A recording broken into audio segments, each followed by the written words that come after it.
mito al logos. Seamos claros, entender nuestro mundo nunca ha sido sencillo. Durante mucho tiempo, si querías saber por qué llovía, por qué comenzaba una guerra, a dónde íbamos después de morir, te contaban una historia. Estas no eran solo historias cualquiera. Eran relatos grandes y épicos, llenos de dioses lanzando rayos, héroes luchando contra monstruos, seres divinos moldeando el destino humano desde lo alto del monte Olimpo o los cielos. Estos eran los mitos, las explicaciones que mantenían unida a la sociedad, ofreciendo consuelo, ofreciendo significado, ofreciendo un sentido de orden en un mundo caótico. Eran la verdad aceptada, la versión oficial de la realidad que no se cuestionaba. Simplemente así eran las cosas, transmitidas de una generación a la siguiente sin mucho alboroto. Pero entonces, algo increíble sucedió, una revolución silenciosa que comenzó no con espadas, sino con preguntas. En las bulliciosas ciudades portuarias de la antigua Grecia, algunos individuos comenzaron a mirar el mundo y a pensar: «Espera un minuto, ¿hay otra manera de explicar esto?». Empezaron a sospechar que las respuestas quizás no se encontraban en los caprichos de Zeus o Poseidón, sino en el mundo mismo, en la naturaleza, en la lógica, en la observación. Este fue un cambio monumental, un giro de aceptar historias a exigir razones. Este es el nacimiento de la filosofía, el intento valiente y audaz de comprender el universo y nuestro lugar en él, usando la herramienta más poderosa que tenemos, nuestra propia mente. Este viaje del mito a la razón, del mitos al logos, es una de las historias más importantes de la historia humana. Es la historia de cómo aprendimos a pensar por nosotros mismos. Este video te llevará a través de ese viaje, paso a paso. Comenzaremos con el mundo de los mitos. Luego los pioneros presocráticos, los titanes de Atenas, Sócrates, Platón, Aristóteles y finalmente las escuelas helenístico-romanas. Capítulo 2. El abrazo reconfortante del mito. Antes de la filosofía existían los mitos. Veamos qué significa eso.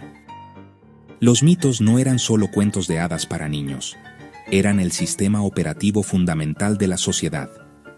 Eran historias poderosas que explicaban todo lo que parecía inexplicable, desde el cambio de las estaciones, el misterio del amor, la muerte. ¿Por qué tenemos cosechas? Porque Deméter, la diosa de la agricultura, está feliz. ¿Por qué hay tormentas en el mar? Porque Poseidón está enojado. Estas historias daban una estructura para entender la existencia, dándole a cada evento natural y experiencia humana una causa divina. Les daban un lugar dentro de un gran drama cósmico que toda la comunidad compartía. Los poetas eran los principales difusores de esta visión del mundo. Homero, con sus poemas épicos, la Ilíada, la Odisea; Hesíodo, con su Teogonía. Sus obras eran las escrituras de la época, recitadas en festivales, estudiadas por los jóvenes. Estos poemas no solo contaban historias, enseñaban moral, explicaban las jerarquías sociales, justificaban los rituales. Daban a la gente una identidad compartida y un sentido de pertenencia. Los mitos eran el pegamento que mantenía unido el tejido social, proporcionando un lenguaje común y un conjunto unificado de creencias que daban sentido a un mundo incierto. Pero aquí está lo clave de los mitos. Operan por creencia, no por pruebas. Su autoridad viene de la tradición, de ser contados y recontados durante siglos, hasta que se convierten en una verdad incuestionable. No discutes con un mito, lo aceptas. Las explicaciones que ofrecen son arbitrarias y a menudo contradictorias. Un día, un dios podría ser bondadoso, al siguiente, vengativo y cruel. No había una consistencia interna o un sistema lógico que encontrar. El mundo, según el mito, era fundamentalmente impredecible, sujeto a los caprichos y pasiones de seres sobrenaturales. Esto proporcionaba una especie de consuelo, pero era el consuelo de la dependencia, no del entendimiento. Esta dependencia es precisamente lo que algunos pensadores comenzaron a desafiar. Capítulo 3. ¿Por qué nació la filosofía en Grecia? Entonces, ¿por qué Grecia? ¿Por qué esta nueva y radical forma de pensar explotó allí y no en otro lugar? No fue un accidente, una combinación única de factores sociales, económicos, políticos. Uno de los factores más importantes fue la propia geografía. El terreno montañoso y las innumerables islas llevaron al desarrollo de ciudades-estado independientes, o polis, en lugar de un único imperio unificado. Esta fragmentación política fomentó un espíritu de competencia y diversidad. No había una autoridad centralizada y dogmática, ni un solo faraón o emperador, para imponer un conjunto rígido de creencias a todos. Este ambiente fue supercargado por cambios económicos y sociales. Para el siglo VI a.C., muchas ciudades griegas, particularmente las de Jonia, se habían convertido en bulliciosos centros de comercio marítimo. Comerciantes y marineros viajaban constantemente encontrando nuevas personas, nuevas costumbres y nuevas ideas en lugares como Egipto y Babilonia. Esta exposición a diferentes formas de vida tuvo un efecto poderoso. Cuando ves que otras culturas tienen diferentes dioses y diferentes mitos de creación, naturalmente te hace preguntarte si los tuyos son la única verdad. Esta polinización cultural cruzada plantó semillas de duda y curiosidad. Además, innovaciones prácticas como la invención de la moneda y la adopción generalizada de un alfabeto jugaron un papel crucial. El alfabeto hizo que la alfabetización fuera más accesible, permitiendo que las ideas se escribieran, circularan y debatieran con mayor precisión que nunca. La moneda, por otro lado, fomentó el pensamiento abstracto. Cuando puedes representar el valor de una vaca, un frasco de aceite de oliva y el trabajo de un día con un solo símbolo abstracto, una moneda, estás entrenando tu mente para pensar en términos de principios universales en lugar de objetos concretos. Finalmente, la vida política de la polis, especialmente en la Atenas democrática, fue fundamental.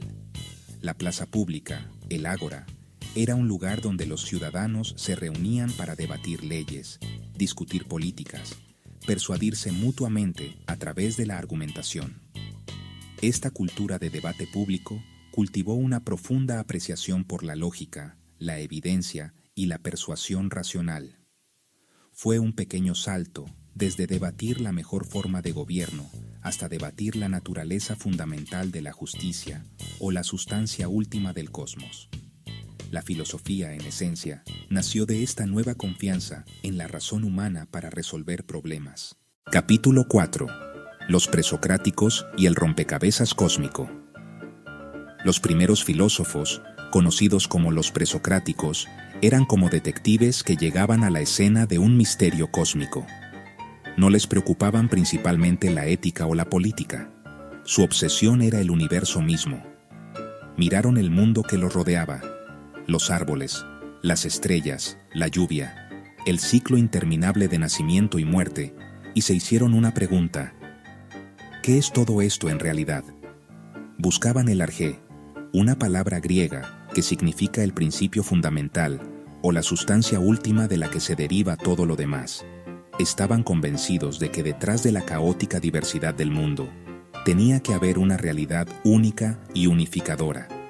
Uno de los primeros en intentar esto fue Tales de Mileto. Hizo una afirmación audaz y para su época revolucionaria: todo está hecho de agua. Observó que el agua es esencial para toda la vida, sólido, líquido, gaseoso, e hipotetizó que era el elemento básico del cosmos. Estaba usando la observación y la razón para postular una sustancia única y subyacente. Este fue el primer gran salto del mito al logos. Después de Tales, su alumno Anaximandro llevó el nivel de abstracción aún más alto.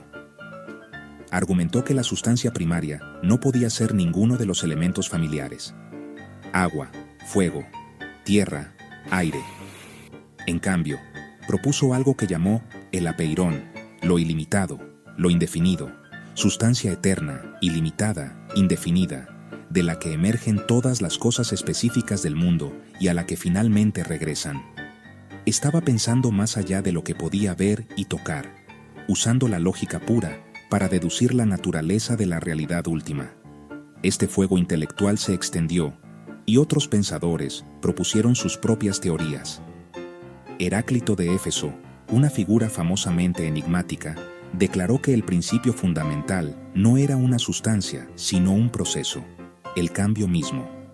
No puedes pisar el mismo río dos veces. Todo está en un constante estado de flujo, tensión cósmica de opuestos, simbolizado con el fuego. En oposición directa, Parménides de Elea usó la lógica pura y deductiva para argumentar exactamente lo contrario. El cambio es una ilusión. Afirmó que el ser es uno, eterno e inmutable. El choque entre estas dos ideas, que todo fluye versus que nada cambia, sentó las bases para siglos de debate filosófico. Capítulo 5. Sócrates y el giro hacia adentro. Después de que los presocráticos pasaran generaciones mirando las estrellas e intentando descifrar el cosmos, un hombre llamado Sócrates llegó y cambió el juego por completo. A él no le interesaba de qué estaba hecho el mundo, a él le interesábamos nosotros. Viviendo en la bulliciosa y democrática ciudad de Atenas, veía a la gente discutiendo sobre la justicia, el coraje, la virtud, pero notó que nadie parecía saber realmente de lo que hablaban. Entonces, Sócrates bajó la filosofía de los cielos a la plaza de la ciudad. Su misión central era lograr que la gente examinara sus propias vidas, declarando famosamente que una vida sin examen no vale la pena vivirla. Sócrates tenía un método único y a menudo exasperante para lograr esto. Él no daba conferencias ni escribía libros. En cambio, deambulaba por el ágora y entablaba conversaciones con la gente, preguntando, por ejemplo, ¿qué es la justicia? Y mediante preguntas implacables, mostraba contradicciones y excepciones. Este método, conocido como el elenchos, o método socrático, no se trataba de que él diera las respuestas. Se trataba de ayudar a otros a darse cuenta de su propia ignorancia, el primer paso hacia la verdadera sabiduría. Su creencia fundamental era que la virtud es conocimiento. Sócrates estaba convencido de que nadie hace el mal voluntariamente. Cuando la gente hace cosas malas, es porque ignoran lo que es verdaderamente bueno. Si realmente supieras lo que es justo y correcto, automáticamente lo harías, porque actuar virtuosamente es la única manera de lograr un alma sana y una vida feliz. Este enfoque lo convirtió en una figura controvertida. Al exponer públicamente la ignorancia de los ciudadanos más poderosos y respetados de Atenas, se ganó muchos enemigos. Lo acusaron de corromper a la juventud y de faltarle el respeto a los dioses de la ciudad. Finalmente, fue juzgado, declarado culpable y sentenciado a muerte. Se le dio la oportunidad de escapar, pero se negó, argumentando que hacerlo sería traicionar los mismos principios de justicia y ley que había pasado su vida examinando. Su tranquila aceptación de su destino, eligiendo la muerte antes que abandonar su misión filosófica, lo convirtió en el mártir definitivo de la razón y en un héroe fundamental para toda la filosofía occidental. Capítulo 6. El plano de Platón para la realidad. La ejecución de Sócrates tuvo un impacto profundo y duradero en su alumno más brillante, Platón. Disgustado por la injusticia de la democracia ateniense, Platón dedicó su vida a honrar el legado de su maestro y a construir un sistema filosófico que pudiera proporcionar una base sólida para la verdad, la justicia, una buena sociedad. Mientras que Sócrates solo hacía preguntas, Platón buscó dar respuestas. Lo hizo desarrollando la teoría de las formas, o ideas. Para Platón, el mundo físico que percibimos con nuestros sentidos no es el mundo real, es solo una sombra. Primero, el mundo sensible, imperfecto y cambiante, como sombras en una cueva. Luego, por encima y más allá, el mundo de las formas, un reino perfecto, eterno e inmutable de conceptos ideales. Una silla, un árbol, la belleza, la justicia. Las cosas físicas que vemos son solo copias imperfectas de las formas verdaderas. Esta visión se ilustra en su famosa alegoría de la cueva. En la República, prisioneros encadenados miran sombras proyectadas por objetos frente a un fuego, creyendo que esas sombras son la realidad. La filosofía es el difícil viaje del prisionero que se libera, sale de la cueva y ve el mundo real a la luz del sol por primera vez. El sol representa la forma del bien, que ilumina todas las demás verdades. El deber del filósofo es hacer este viaje y luego regresar a la cueva para iluminar a los demás. Basado en esta teoría, Platón imaginó una sociedad utópica gobernada por reyes filósofos. Creía que la democracia era defectuosa porque daba igual poder a los ignorantes y a los sabios, como lo demostró la muerte de Sócrates. En su ciudad ideal, la sociedad se dividiría estrictamente en 3 clases: gobernantes, soldados, trabajadores, cada uno desempeñando su papel natural para reflejar el orden racional del cosmos. Capítulo 7. La sabiduría terrenal de Aristóteles. Si Platón era un visionario que buscaba la verdad en un mundo más allá del nuestro, su alumno más famoso, Aristóteles, fue un pragmático que trajo la filosofía de vuelta a la tierra. Después de estudiar en la academia durante 2 décadas, Aristóteles desarrolló un enfoque profundamente diferente. Rechazó la idea de un mundo separado de formas. La realidad está aquí, en lo observable. Para Aristóteles, el conocimiento surge de la observación cuidadosa, la clasificación y el análisis de las cosas concretas que encontramos. Fue, en muchos sentidos, el primer gran biólogo y científico. Una de sus contribuciones clave, las 4 causas: causa material, el mármol de una estatua; causa formal, su forma o esencia; causa eficiente, el escultor; causa final o telos, su propósito, ser una hermosa obra de arte. Él creía que todo en la naturaleza tiene un propósito inherente, una meta que se esfuerza por cumplir. Este enfoque llevó a Aristóteles a inventar esencialmente la lógica formal. Codificó reglas del razonamiento válido, desarrollando el sistema del silogismo, inferir conclusiones a partir de premisas. Llamó a la lógica el organón, la herramienta del pensar. Su método sistemático abarcó todo, desde clasificaciones de especies hasta análisis de la poesía y la retórica, creando una enciclopedia del conocimiento humano. En ética y en política, Aristóteles adoptó un enfoque práctico. A diferencia del utopismo de Platón, analizó constituciones reales para ver cuáles funcionan mejor. Describió al humano como animal político. Prospera naturalmente en comunidad, una polis. El objetivo de la ética es la eudaimonia, florecimiento, no mero placer, sino vivir bien conforme a la razón. Propuso la doctrina del justo medio, la virtud como equilibrio entre 2 extremos, su carencia o vicio y su exceso, por ejemplo, la valentía entre la cobardía y la imprudencia. Se trata de actuar consistentemente con juicio prudente en la vida diaria para alcanzar el florecimiento humano. Capítulo 8. Escuelas helenístico-romanas y la buena vida. Después de la Edad de Oro de Atenas y la muerte de Aristóteles, el panorama político cambió drásticamente. Las poleis fueron absorbidas por los imperios, el de Alejandro, luego Roma. La filosofía se volvió más personal y práctica. La pregunta central ya no era ¿qué es la verdad?, sino ¿cómo puedo vivir una vida buena, tranquila y feliz en un mundo inestable? El cinismo, fundado por Antístenes, enseñó que el hombre con menos necesidades era el más libre y el más feliz. Tiene que vivir según la naturaleza, satisfacer solo las necesidades naturales básicas, libre de las ataduras de las ambiciones, posesiones y tradiciones. El estoicismo, fundado por Zenón de Sitio, enseñaba que el mundo está gobernado por un principio racional, el logos. La clave es vivir en armonía con esta naturaleza racional, entender lo que está bajo nuestro control y lo que no. No controlamos enfermedades, pobreza, ni las acciones de otros. Sí controlamos nuestros juicios y respuestas.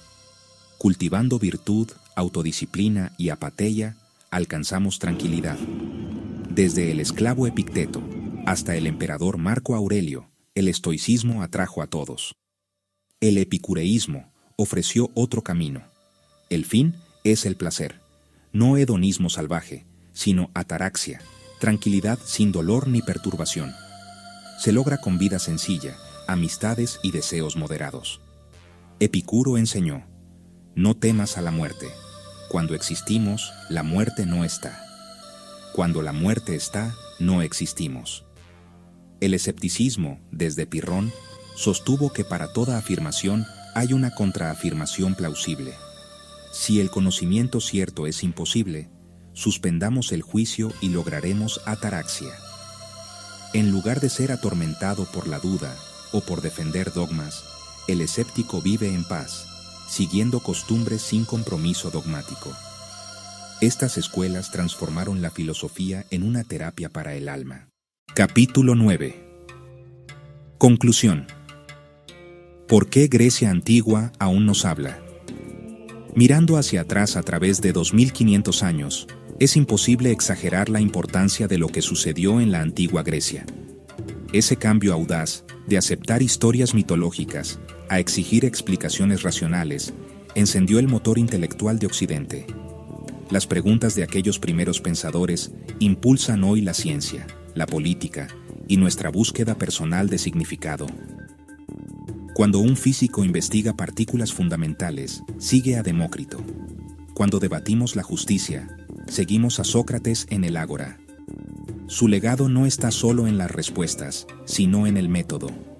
Nos enseñaron a pensar. Nos dieron herramientas, la lógica, la importancia de definiciones claras, el valor de la evidencia, el coraje para cuestionar la autoridad. Sócrates nos enseñó el poder del autoexamen. Platón nos inspiró a imaginar un mundo mejor. Aristóteles nos mostró el valor de observar y organizar el conocimiento. Las escuelas helenísticas ofrecieron resiliencia personal. El cinismo nos enseña lo más valioso es tener una vida sencilla. La idea estoica de enfocarte en lo controlable vive en la terapia cognitivo-conductual. El epicureísmo resuena frente al estrés consumista. El escepticismo combate el dogmatismo y la polarización. No era especulación abstracta, eran artes prácticas de vivir para florecer ante la adversidad, tan relevantes ahora como entonces. La filosofía griega nos recuerda la dignidad y el potencial de la mente humana. Es una invitación a cuestionar activamente, buscar claridad y vivir guiados por la razón y el propósito. A ser valientes para admitir ignorancia y curiosos para buscar conocimiento. Los antiguos griegos iniciaron una conversación que no ha terminado. Leerlos hoy es ocupar nuestro lugar en ese gran diálogo, para continuar la tarea esencial de pensar por nosotros mismos. Pregunta, piensa y vive con razón.